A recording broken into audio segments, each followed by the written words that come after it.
Mananatili sa ICC Detention Center sa The Hague, the Netherlands, si dating Pangulong Rodrigo Duterte.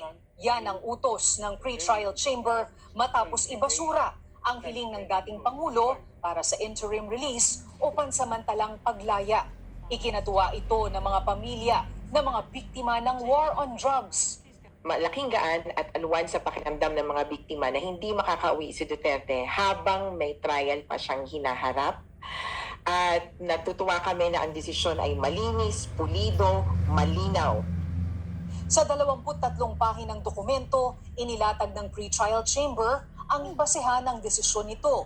Una, ang pagiging flight risk o potensyal na takasan ng dating Pangulo ang mga pagdinig base sa naging pahayag ng kanyang kampo na hindi kinikilala ang jurisdiksyon ng ICC. Kabilang dito ang paggiit na isang kidnapping umano ang pag-aresto sa kanya. Nakikita rin ng korte na posibleng hadlangan o takutin ang mga testigo. Base na rin sa mga ginawa niya dating pananakot sa mga testigo at mga kritiko. Mataas din umano ang tsansang gumawa pa ng mga krimen ang dating Pangulo batay sa mga naging pahayag niya noong huling kampanya.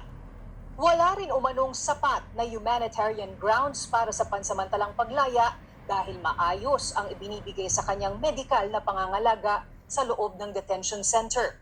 Ayon sa pre-trial chamber, importanteng manatili si Duterte sa ICC Detention Center para masigurong dadalo siya sa mga pagdinig at magiging maayos at patas ang usad ng kaso.